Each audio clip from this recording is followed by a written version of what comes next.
Damas y caballeros, ha llegado el momento del análisis de etiquetas nutricionales entre los dos productos, entre la harina de grillo y la pechuga de pollo. Es el momento de llegar a comprobar si realmente la harina de grillo puede sustituir las fuentes tradicionales de proteína como serían la pechuga de pollo y eliminarlas de la dieta humana. Para hacerlo tomé y calculé datos de 5 organizaciones de peso nacional o internacional para garantizar una gran variedad de datos. Rápidamente os las presento. Primera es la OMS, la Organización Mundial de la Salud, o llamada en inglés WHO, World Health Organization. La segunda viene a ser el Departamento de Agricultura de los Estados Unidos, con siglas en inglés USDA, United States Department of Agriculture. El tercer puesto es de la Autoridad Europea de Seguridad Alimentaria, o EFSA, European Food Safety Authority. El cuarto lugar lo ocupa el Centro Chino para el Control y Prevención de Enfermedades, llamado también China CDC, Chinese Center for Disease Control and Prevention. Para terminar, os introduzco el Servicio Federal de Supervisión de la Protección de los Derechos del Consumidor y del Bienestar Humano, o Rospotrebnadzor, dicho de otra forma, Federal Service for the Oversight of Consumer Protection and Welfare of the Russian Federation. Las observaciones y conclusiones que yo obtuve después de comparar los datos que tuve que calcular, en algunos casos ciertos de ellos, porque uno se tiene que asegurar de las cosas que hace por su cuenta dentro de lo que le permiten sus medios, quizás os sorprendan bastante, porque a mí me sorprendieron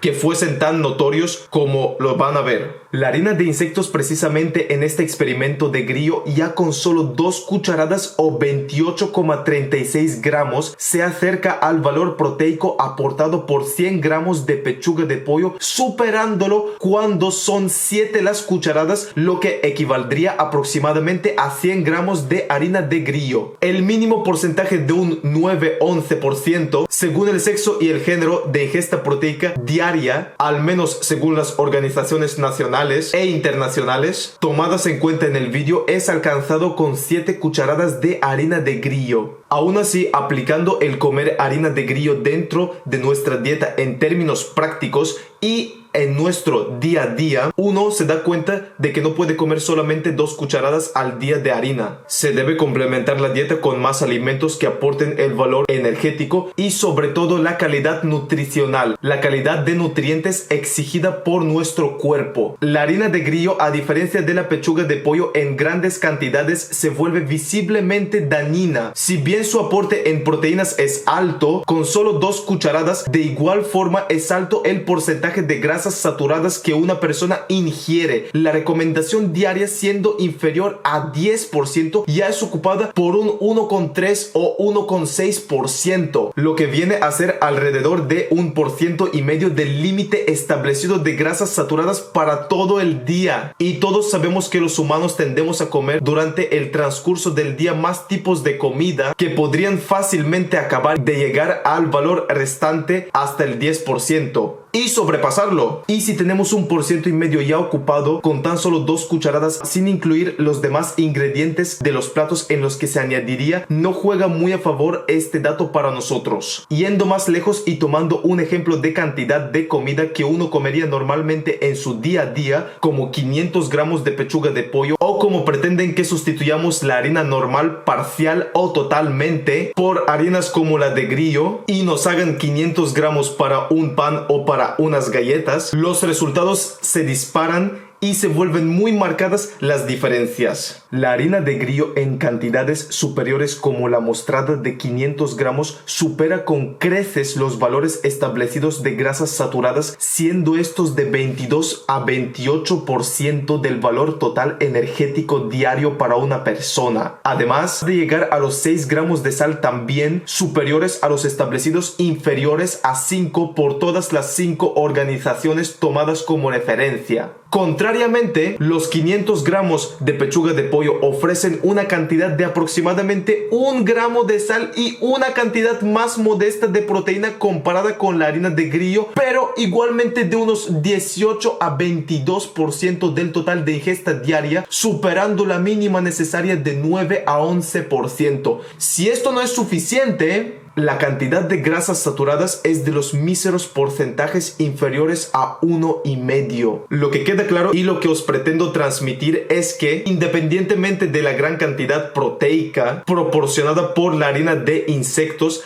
hay otros parámetros nutricionales como las grasas saturadas y la sal que se ven afectados negativamente. En relación con este punto, la harina de grillo es aceptable como suplemento en pequeñas cantidades en nuestra alimentación diaria. No es un buen sustituyente de los productos proteicos tradicionales cárnicos con características semejantes a las de la pechuga de pollo en la dieta. Adicionalmente, aunque no vaya a entrar en este vídeo y los valores pueden parecer insignificantes a primera vista, la harina de insectos tiene un cierto aporte de carbohidratos, entre los cuales también hay azúcares. Recuérdenlo para futuros vídeos y para momentos en los que os topéis con alimentos así. Solo diré esto por ahora sobre este tema porque de los carbohidratos tendríamos que estar...